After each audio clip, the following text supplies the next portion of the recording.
Bienvenue dans cette vidéo. Si tu veux débuter le jeûne intermittent, alors je pense que je peux t'aider. Je vais essayer de te présenter exactement tout ce qu'il faut savoir pour débuter cette pratique. Alors je sais qu'on dit beaucoup de choses sur le jeûne intermittent, que ça peut être quelque chose de mauvais, que c'est pas forcément une pratique qui se fait sur le long terme. Et bien au contraire, moi je vais essayer de te démontrer tous les points du jeûne intermittent, vraiment de te donner toutes les clés pour que tu puisses y arriver petit à petit. Et l'idée, c'est vraiment de faire le tour de tout ce que tu peux rencontrer avec le jeûne intermittent. Donc déjà, on va essayer de voir une définition très simple du jeûne intermittent pour commencer. Alors, pour moi, le jeûne intermittent, c'est deux fenêtres, tout simplement. Tu vas avoir une fenêtre d'alimentation où tu pourras manger normalement, et une fenêtre de jeûne. Et donc, pendant cette fenêtre de jeûne, tu ne vas pas consommer de calories, tout simplement. Par contre, tu pourras bien évidemment t'hydrater lors d'un jeûne hydrique, parce que tu as aussi le jeûne sec. Et pendant ce jeûne hydrique, tu pourras boire de l'eau, du café et du thé sans sucre. Rien de bien compliqué. Il faut juste bien comprendre que le jeûne intermittent, c'est d'alterner entre deux phases pendant la journée. Et on répète ça sur plusieurs jours, ponctuellement ou de façon, on va dire, récurrente. Moi, je préfère le jeûne intermittent comme un mode de vie, comme quelque chose qui se fait au quotidien parce que c'est plus simple. Mais tu peux très bien évidemment le faire une fois, deux fois dans la semaine. Donc voilà au niveau de la définition. J'ai recensé les résultats d'une méta-analyse et 80% des études démontrent un résultat réel du jeûne intermittent sur la perte de graisse. C'est évidemment le point fort, c'est pour ça que les gens s'intéressent au jeûne intermittent, j'en suis conscient. Et c'est normal, il faut bien à un moment avoir une problématique pour débuter dans le jeûne intermittent. Et sur toutes ces méta-analyses, 91% démontrent une perte de graisse localisée avec un apport équivalent en termes de calories. Et ça, c'est très important de le comprendre quand on compare les autres régimes avec le jeûne intermittent. Avec le même nombre de calories, le jeûne intermittent est plus efficace. Donc il a été largement démontré que les restrictions alimentaires sont bénéfiques dans le contexte du syndrome métabolique et de l'allongement de la durée de vie. Ça, on en parlera par la suite. Et le microbiote intestinal pourrait jouer un rôle central à cet égard. Donc les régimes de jeûne intermittent représentent une restriction alimentaire périodique qui augmente la durée de vie, favorise le métabolisme énergétique. Et ça, c'est très important de le comprendre. Quand on jeûne, on ne va pas réduire le métabolisme. Bien au contraire, on va augmenter le métabolisme si évidemment on a une alimentation de qualité à côté. Évidemment, ça peut donc réduire les risques de développer diverses pathologies liées à l'âge. Le point suivant, c'est que c'est important de comprendre que tu ne vas pas perdre du muscle principalement, tu vas perdre du gras. Et pourquoi je dis du gras? Parce que souvent on pense que tu vas puiser dans les réserves musculaires. Ce qui va se passer dans un premier temps quand tu vas commencer à jeûner, c'est que tu vas puiser dans tes réserves hépatiques et aussi dans tes réserves par la suite, les réserves de glycogène. Mais les réserves de glycogène, ce n'est pas du muscle. On a l'impression qu'on fond au niveau du muscle, mais pas du tout. D'accord? Les réserves de glycogène se remplissent très vite après une réalimentation. Par la suite, tu vas passer en mode cétose et c'est à ce moment-là que tu vas commencer à utiliser les réserves graisseuses. C'est là que ça devient intéressant. Mais c'est très important de comprendre que lorsque tu fais du jeûne intermittent ou un jeûne long, principalement à 95% du temps, tu perds du gras. Et tu ne perds pas de muscle, quasiment pas. Ou alors, si tu perds du muscle, tu vas le reprendre très vite si tu as une activité physique. Donc pour ne pas perdre du muscle, évidemment, il faut s'entraîner, mais il faut surtout aussi avoir un apport de protéines conséquent pour maintenir sa masse musculaire. Maintenant, on va parler de l'insuline. L'insuline, c'est un point clé lors du jeûne intermittent. L'insuline, on peut être soit résistant, soit assez sensible à l'insuline. Les diabétiques de type 2 sont en général résistants à l'insuline par des habitudes alimentaires. Et donc, avec le jeûne intermittent, tu vas pouvoir te resensibiliser à l'insuline. Et c'est très important de le comprendre que lorsque tu vas jeûner, tu vas donc développer cette sensibilité. Et qui dit sensibilité à l'insuline dit une meilleure gestion du poids et donc de la composition corporelle. Plus tu es résistant à l'insuline, plus tu vas faire du gras et plus tu es sensible à l'insuline et plus tu pourras donc utiliser les réserves graisseuses. Très important de le comprendre. Donc plus tu jeûnes, c'est simple, plus tu vas devenir sensible à l'insuline, c'est exactement ce qu'on veut. Réduction des inflammations. Alors, c'est souvent lié à la fréquence alimentaire et évidemment la qualité de ton alimentation. Je ne sais pas si tu as déjà remarqué, lorsque tu manges des fast-food et que tu manges des burgers, des tacos, des pizzas, peu importe, en général tu te sens plus enflammé. Et juste après un repas, tu remarques une élévation de la température après avoir mangé.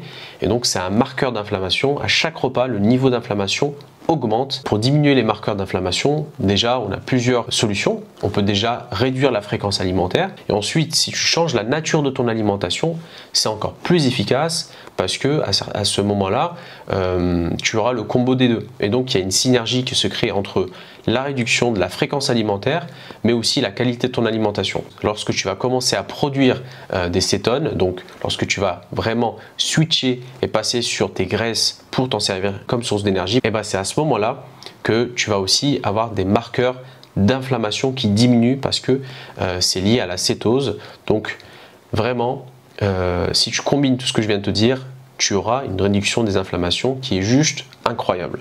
Maintenant, on va parler du focus. Je sais que beaucoup de personnes ont des problèmes pour se concentrer et la solution, évidemment, ça peut être l'absence de digestion. Plus tu vas être en digestion et plus tu auras du mal à te concentrer, on va dire, c'est logique parce que si tu as l'afflux sanguin qui est concentré vers le système digestif, évidemment, il y a moins d'afflux sanguin au niveau du cerveau. Donc ça, c'est clair et net. Moi, lorsque je digère, j'ai plus de difficultés à me concentrer, c'est clair et net. Évidemment, on a aussi les pertes de temps. Lorsque tu vas manger, à chaque fois, tu coupes tes activités. Donc, tu manges, tu vas te mettre sur Internet, tu vas te regarder quelques vidéos et ça coupe tout de suite l'élan. Et c'est ça qui est dommage. Alors que là, lorsque tu vas commencer tes tâches toute la journée, tu vas être focus. Vraiment, il faut le vivre pour le comprendre. Tu es plus efficient, tu as moins de perturbations et il y a un gain sur ton travail, sur ta vie perso, parce que le focus, ça passe aussi par être à fond dans une tâche et quand tu te reposes aussi, c'est d'être à fond dans le repos. Et malheureusement, je le vois très souvent aujourd'hui, quand on fait une activité, on est toujours en train de penser à l'autre activité. Et c'est ça qui est important de comprendre. Moi, quand je jeûne et que je travaille, je suis pleinement dans mes activités et quand je me repose, j'apprécie mieux ces périodes de repos. On va parler maintenant de la longévité. La longévité avec le jeûne, ça a été prouvé sur plusieurs études. Donc, il y a des études qui ont été faites sur des rats qui ont montré une augmentation de la longévité et de la durée de vie. Donc en agissant sur le vieillissement cellulaire et les facteurs de risque de maladie, tout en provoquant des effets secondaires nuls ou mineurs, l'intermittent fasting d'une durée de 12 à 48 heures, répété tous les 1 à 7 jours, ont le potentiel de prévenir et de traiter la maladie, mais surtout les effets sur le vieillissement cellulaire. Donc bref, il y a un lien réel entre le jeûne intermittent et la longévité. Et de toute façon, avant de parler de jeûne intermittent, on voit que plusieurs études démontrent que le fait d'être en déficit calorique assez faible, bien sûr, sur une longue durée, permet aussi d'augmenter la durée de vie. Évidemment, quand tu jeûnes, tu as plus de chances d'être en déficit calorique. Maintenant, on va parler aussi des organes comme le cerveau, le cœur, mais surtout de l'autophagie, qui est pour moi le meilleur avantage du jeûne intermittent. L'autophagie, c'est très simple, c'est un nettoyage des cellules du corps. Et donc ce nettoyage, il se fait sur des cellules qui sont inefficaces pour le corps. Ce nettoyage se fait uniquement lorsque tu es en train de jeûner ou alors lorsque tu manques d'oxygène. Évidemment, c'est plus compliqué. Mais lorsque tu es en train de jeûner, tu vas mettre en place l'autophagie. L'autophagie s'active également lorsque tu es en déficit calorique.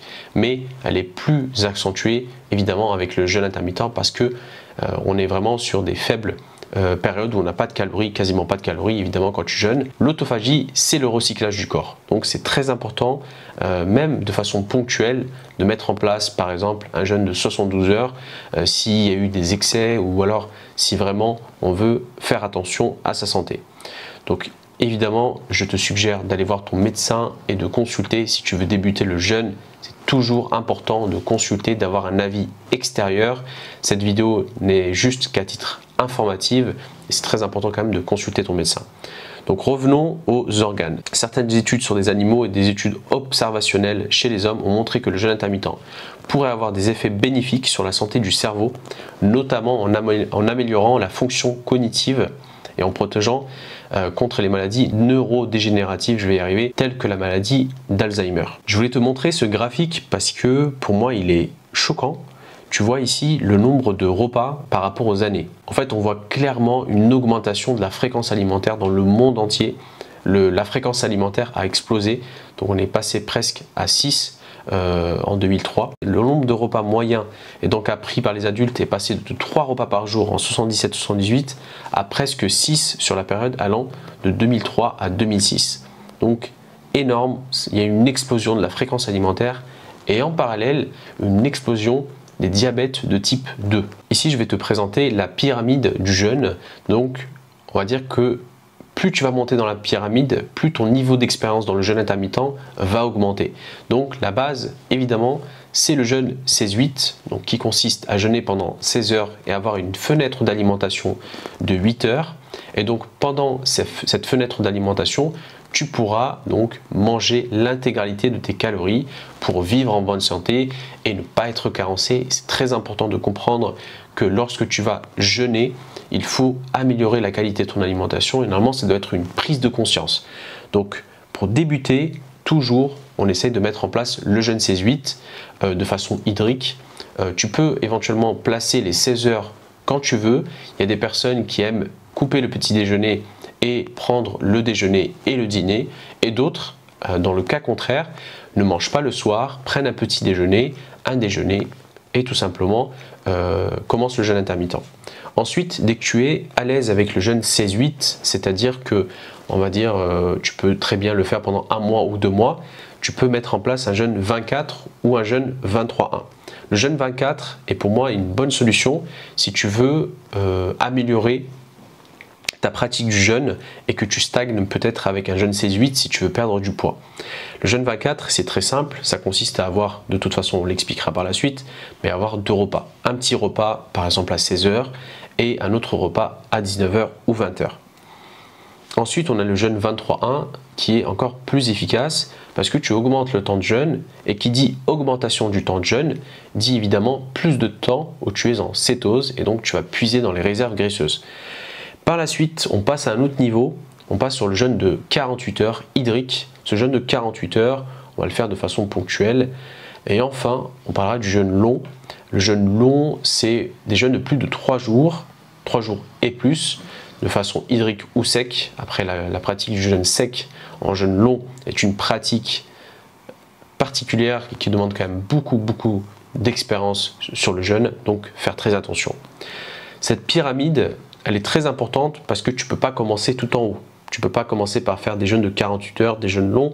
Il faut commencer par la base et petit à petit augmenter le niveau de difficulté. Ici, on va essayer de confronter le régime contre le mode de vie. Le régime, c'est très simple. Tu as un début et une fin. Et à la fin, tu vas donc reprendre tes anciennes habitudes de vie. On voit que du début à la fin, il y a une perte de poids assez rapide qui se fait sur une échelle de temps. Et tu vois que par la suite, la reprise de l'intégralité du poids, elle est plus rapide sur l'échelle de temps. Donc c'est très important de mettre en place un nouveau mode de vie. Et le jeûne intermittent, ça doit être pris comme un nouveau mode de vie. Tu peux très bien faire n'importe quoi en mettant en place le jeûne intermittent. Il y a des personnes qui coupent toutes les calories, qui se mettent au jeûne intermittent, qui font un repas par jour, qui mangent 500 calories. C'est la pire façon de commencer le jeûne et c'est pour ça qu'elles le prennent comme un régime. Elles le font sur 1 semaine, 2 semaines. Ensuite, elles repartent sur 3 repas par jour et c'est une catastrophe. Donc, vaut mieux commencer par un jeûne 16-8, y arriver sur quelques semaines, avoir les premiers bénéfices, avoir des petits résultats, mais construire des vrais fondamentaux au niveau du jeûne. Et donc, avec le mode de vie, on a une boucle positive. Ça veut dire quoi? C'est-à-dire qu'en fait, on va mettre en place une succession de bonnes habitudes. Donc ces nouvelles habitudes, elles peuvent être liées à l'alimentation, à plus de marche, à une nouvelle activité physique, à de nouveaux comportements également. Ça, c'est très important de le comprendre que quand tu vas mettre en place le jeûne intermittent, tu ne vas pas que mettre en place le jeûne. Tu vas aussi essayer de changer la nature de ton alimentation. Donc, par exemple, changer ce qu'il y a dans tes placards. Bref, un changement de comportement, c'est aussi un changement au niveau des achats, de ton caddie, etc. Ça passe par tout ça. Une meilleure association, évidemment, donc si tu fais du sport, tu vas essayer de mieux manger, tu auras une meilleure nutrition, tu vas essayer de mieux dormir, et donc c'est une boucle positive qui crée un enchaînement de bonnes habitudes. Dès que tu commences à avoir une bonne habitude, c'est souvent contagieux, tu as souvent un enchaînement de bonnes habitudes. On commence par le jeûne 16-8. Le jeûne 16-8, comme je t'ai dit, c'est 16 heures de jeûne, 8 heures de fenêtre d'alimentation, c'est la meilleure méthode pour les débutants. Tu peux même commencer par plus bas, hein. Tu peux très bien faire un 13 heures de jeûne. Et l'idée, c'est de comprendre que plus tu vas commencer bas, c'est-à-dire tu as 8 heures de sommeil, tu peux très bien attendre 1 à 2 heures avant de prendre ton petit déjeuner. C'est déjà une première initiation vers le jeûne intermittent. Mais l'idée, encore une fois, c'est qu'avec ce jeûne 16-8, c'est de le tenir sur des mois et des mois pour vraiment apprécier tous les bénéfices. Moi, j'ai des personnes en jeûne 16-8 qui ont perdu des 20, 25, 30 kilos sur plusieurs mois et qui sont restés sur le jeûne 16-8. Et pour moi, c'est une des meilleures solutions parce que si tu arrives à le tenir sur des mois et des années, clairement, c'est là où tu auras les meilleurs bénéfices et tu auras les résultats de l'effet cumulé des bonnes habitudes. Donc, clairement, le jeûne 16-8, moi, je suis totalement pour et c'est quelque chose que je fais encore parce que moi, pour te parler de mes habitudes au niveau du jeûne intermittent, je suis très souvent sur un jeûne 16-8, 1 à 2 fois dans la semaine. Ensuite, on a le jeûne 24. Le jeûne 24 consiste à faire 20 heures de jeûne, 4 heures de fenêtre d'alimentation. C'est une bonne transition si tu n'arrives pas à faire un jeûne 23-1, donc à faire un repas par jour, mais que tu ne veux pas non plus faire un jeûne 16-8. Le jeûne 24, je l'apprécie parce que tu as un premier repas, un petit repas, ça peut être de la soupe, une salade, ça peut être aussi des oléagineux, mais c'est un très petit repas qui va te permettre psychologiquement de ne pas, de ne pas craquer ou d'avoir un très petit repas. C'est une bonne entrée en matière. Parce que c'est vrai que lorsque l'on fait lorsque l'on fait un repas par jour et que c'est un gros repas, malheureusement on est très vite calé, alors que là, le fait d'avoir un très petit repas permet de bien introduire la fenêtre d'alimentation. Donc 20 heures de jeûne, 4 heures de fenêtre d'alimentation, en général on place 2 repas, un très petit repas et un plus gros repas par exemple à 19 heures. Le premier repas à 16 heures et le deuxième à 19 heures par exemple. Le jeûne 23-1, c'est pour moi une des méthodes les plus efficaces pour tenir sur le long terme un nouveau mode de vie.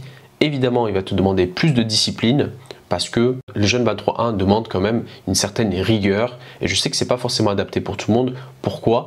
Parce que ça demande quand même une certaine discipline de dire non, de ne pas manger le matin, de ne pas manger le midi, peut-être de manger le soir, peu importe. Tu peux très bien placer ton repas le matin, le midi ou le soir. Personnellement, je le place le soir pour garder une vie sociale et manger avec ma femme. Mais encore une fois, tu n'es pas obligé, tu peux très bien manger à midi. C'est très adapté pour les personnes en obésité. Pourquoi? Parce qu'en général, les personnes en obésité ont souvent une résistance à l'insuline. Et donc, avec le jeûne 23-1, c'est une des meilleures méthodes pour, sur le long terme, améliorer sa sensibilité à l'insuline. On parle beaucoup d'insuline, mais c'est très important. Le jeûne de 48 heures, très intéressant pour diminuer les inflammations, augmenter son hormone de croissance. L'hormone de croissance est mécaniquement liée à l'insuline. Donc quand l'insuline diminue, l'hormone de croissance augmente, tu vas préserver ta masse musculaire et tu vas donc puiser dans les réserves graisseuses. C'est un puissant outil pour diminuer la résistance à l'insuline, comme je te l'ai dit. Pourquoi? Parce que réellement tu vas laisser le temps au corps d'aller vraiment travailler sur cette hormone qui est l'insuline et surtout, quand je dis travailler, surtout ne pas la solliciter parce que moins tu sollicites ton insuline et plus tu vas redevenir sensible. Le jeûne long est principalement utilisé pour des bénéfices au niveau de la santé, le système digestif. Le jeûne long, clairement, c'est souvent pour traiter des pathologies. On ne va pas forcément en parler beaucoup aujourd'hui. On va peut-être en faire une autre vidéo qui sera liée au jeûne long. Mais le jeûne long, c'est clairement pour but de te reposer, de penser à toi, de prendre rendez-vous avec toi-même. Et le jeûne long, c'est en général des jeûnes de plus de 3 jours jusqu'à plusieurs jours. Tout dépend évidemment de ton poids, de ta composition corporelle. Là, on va voir la différence entre le jeûne sec et le jeûne hydrique. Le jeûne hydrique est pour moi plus facile. Tu peux tenir plus longtemps avec le jeûne hydrique, mais le jeûne sec est aussi plus efficace. Donc le jeûne hydrique, qu'est-ce qu'on peut prendre pendant ce jeûne hydrique? Évidemment, tu peux prendre de l'eau pétillante ou de l'eau plate, ça c'est comme tu veux. Tu peux ajouter aussi une pointe de cannelle, ça peut t'aider à réguler donc ta faim. Tu peux aussi prendre du café sans sucre et du thé sans sucre. Attention au café, évidemment, le but c'est pas de prendre 5 cafés dans la journée, les extrêmes sont mauvais et vraiment le café, moi j'en prends en général entre 1 ou 3, tout dépend de mon envie. Mais le café est aussi intéressant parce que évidemment ça t'aide à réguler les fringales. Donc moi je trouve que c'est assez intéressant. Le jeûne sec, c'est un jeûne souvent qui est utilisé dans les religions, mais c'est aussi un jeûne qui va te permettre d'utiliser pleinement l'efficacité du jeûne. Pourquoi? Parce que quand tu jeûnes de façon sec, tu vas vraiment mettre au repos le système digestif, ce que tu ne fais pas forcément avec le jeûne hydrique. Donc c'est très puissant et surtout ça va accélérer l'autophagie, donc qui est le processus de recyclage, de nettoyage des cellules inefficaces. Donc attention, les effets sont accélérés. Il faut vraiment être attentif aux moindres signes. Fais attention parce que tu peux avoir plus de signes de détox. Voilà pourquoi il faut être prudent avec le jeûne sec et y aller vraiment progressivement. Si tu veux débuter le jeûne intermittent et que tu ne veux pas forcément te prendre la tête et tu veux être encadré par une personne qui est compétente dans ce domaine, je t'incite à réserver ton appel gratuit. Ça fait plusieurs années que je pratique le jeûne. Je suis également coach en nutrition diplômé d'État et tu vas pouvoir être encadré de façon quotidienne et surtout on pourra t'aider à atteindre ton objectif. Donc réserve ton appel tout de suite et passe à l'action. Je vais te donner une journée type du jeûne intermittent très simple. Donc tu peux très bien couper le petit déjeuner, te supplémenter en eau et en sel et également en électrolytes. Et également, il faut prendre en compte une chose simple, c'est qu'il faut ignorer la faim le matin. En général, tu vas avoir faim et c'est souvent des vagues de faim. Pense-y, c'est très important. La faim, elle est normale, tu vas devoir vivre avec et au bout de quelques jours de pratique, tu verras déjà que la faim va grandement diminuer. Donc là, tu vas avoir, en général, tu peux placer ton exercice, tu peux aller faire ta séance de sport avant le repas numéro 1, prendre ton repas à midi, éviter de prendre un snack, par exemple à 16 h. Franchement, j'en vois pas l'utilité si c'est juste d'avoir un spike d'insuline encore plus important. Et l'idée, c'est d'avoir le moins de repas possible dans la journée. Donc si tu prends un snack, malheureusement, ça te fait un repas supplémentaire.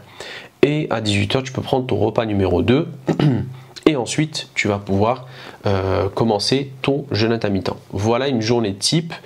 Donc c'est très important de comprendre que lors d'un jeûne 16-8 ou d'un jeûne 20-24, l'idée c'est d'avoir le moins de repas possible dans la journée. Comment couper son jeûne? Évidemment, le meilleur moyen de couper son jeûne, c'est de commencer par une source de légumes. Ça peut être des soupes. Et la pire façon de couper son jeûne, et je sais que certaines personnes le font, c'est les fast-food. Bien évidemment, si tu commences par les fast-food, c'est la pire façon. Tu vas commencer à avoir une fringale et surtout, tu n'auras pas l'impression de manger beaucoup de calories, alors qu'en fait, si, c'est riche en calories et tu vas provoquer des inflammations. Et on le sait, encore une fois, lorsque l'on jeûne, on diminue les inflammations. C'est dommage comment dire, pendant 18 heures de jeûner et ensuite pendant 2 heures que ce soit une catastrophe. Non, c'est pas le but. Attention, message d'avertissement, le but c'est pas de forcer sur le jeûne, il faut y aller à son rythme, consulter son médecin avant d'entreprendre n'importe quel type de jeûne. Évidemment, il y a des personnes qui ne peuvent pas jeûner, les femmes enceintes, les diabétiques de type 1, les personnes ayant peu de réserve graisseuse également, mais surtout les enfants et les adolescents ne peuvent pas jeûner et cette liste n'est pas exhaustive. Il y a beaucoup d'autres exemples et d'autres personnes qui ne peuvent pas jeûner. J'espère que tu as apprécié la vidéo. Moi, j'ai vraiment aimé te partager toutes ces informations. N'hésite pas à liker, partager et aussi à commenter. On se retrouve pour une nouvelle vidéo. J'ai hâte, je vais faire en général, je pense, 2 à 3 vidéos par semaine. Je vais essayer de m'engager à tenir ce rythme. Je vais essayer de te parler du jeûne, de l'alimentation, de l'activité physique, mais aussi du domaine du lifestyle. Bref, en tout cas, je suis content. 2024 va être une belle année et j'espère vraiment pouvoir t'aider dans ta quête de transformation physique. Je te dis à bientôt.